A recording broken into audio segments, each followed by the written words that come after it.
Hello, this is Brennan and welcome to Musings of the Mind. Today we're going to talk about compartmentalization. Now, first I decided I'm going to go with a tie with a dress shirt and see how things go. Like, I've had this shirt for over 10 years and this tie for over 10 years and tie clip same amount of time. So it's kind of become part of me and we're going to see how this kind of goes. Please put down below, please comment if you like it. Now, in my previous videos, I talk a lot about consistency. And that's very true. Consistency is king. Consistency is very important. But today we're going to talk about a different personal development technique. And that is compartmentalization. You see, I remember this time as a child where my dad was showing me King of the Hill. And there was this one episode, I forget what it was about, but Hank Hill was learning about this concept of compartmentalization. For some reason, that really stuck to me as some sort of important thing. So in my life, I've always sort of subconsciously, like I didn't really realize until recently, I'll get to that in a bit, but just sort of subconsciously, I've compartmentalized my life. So like, for example, in one corner, there are my friends. There's my friendship. In another corner, I have my economics, my job, like money, everything. In another corner, I have my family sort of relations, and another corner I have my personal development. So imagine it's like 4-point map. And I've partitioned my life this way so that, let's say something goes haywire with some friends of mine, it doesn't affect any of the other quadrants. Same thing, and this is where it really became clear to me that this was happening, where my crazy psycho grandmom came and decide to completely ruin my mom's relationship with all her friends and completely try to destroy my mom's life because she is psychotic and insane.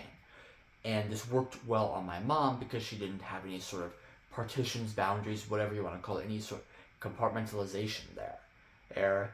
But my grandmom was completely incapable of messing with me outside of any sort of family relations because she was completely unaware of any of my friendships, any of my work relations, or any of my personal development, because I keep my life partitioned. My family stuff exists in one quadrant and is completely different than my work, which is completely different than my family, which is completely different than my personal development. If one thing goes haywire in any of these quadrants, it is completely localized to that quadrant, because I've built such strong boundaries. My friend, and it's not really it's like, when I think about it, like, there's no reason why, say, my family needs to know, say, what my friends and I did at a coffee shop, or who exactly showed up there. Same thing, the people at my work don't need to know about my in-depth personal family issues, and my in-depth personal family issues do not need to be known by my friends, and my friends don't need to know about my work. Or these are all completely separate things. And this is what I really want to impart on you guys. Partition your life. Like, for example, you have a friend group. Don't bring your friend group into your family life, and don't bring your family life into your friend group. Don't bring your friend groups into your work. Now, it's fine if you want to become friends with an employee, but there should be a clear boundary between professional work relationships and friendship.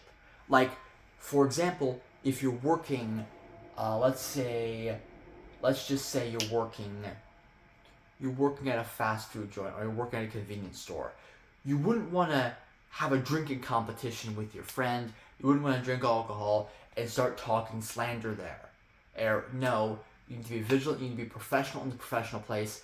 This is a completely different mentality, a completely different chunk of your life, a completely different partition to, say, your friend life, a party.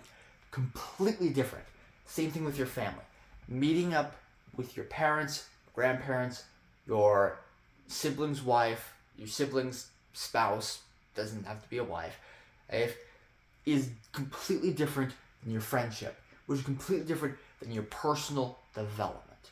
All of these should be partitioned. They should not be interacting with each other.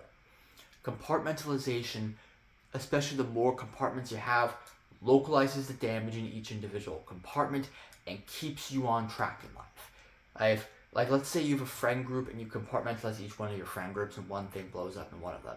That is going to be substantially less of an explosion, substantially less of a problem, substantially less dramatic than if everything's intertwined and that one blow up completely screws over, say, your relationship with your parents, which completely screws over your job, which completely screws over your personal development. That is a recipe for disaster. But if you partition your life so that doesn't happen, using compartmentalization, this won't happen. I cannot stress how important compartmentalization is it will make or break your life. It will make or break your relationships. And it means, let's say a nefarious person comes into your life, like my grandmom, who is diagnosed, has diagnosed paranoid delusions by a medical professional, comes in and tries to ruin my life. That really doesn't work for her because of the way I've set up my life. She can only do damage in the quadrant that I've put her in. I control this. It would be very hard for her to obtain information about my friends, to obtain information about my work, because I've partitioned my life because I've set up such extreme partitions, such extreme compartments. But with my mom, sadly, this wasn't the case. My mom did not apply this. And this is really when I recognized that I was compartmentalizing my life.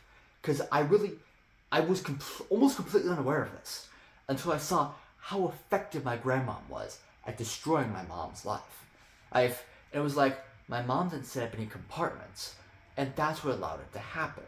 I'm not justifying this behavior. I'm not saying my mom was the result of my mom caused this. I'm simply saying, in what played a huge role here was her lack of compartmentalization. And most people don't compartmentalize their life. Compartmentalization is key.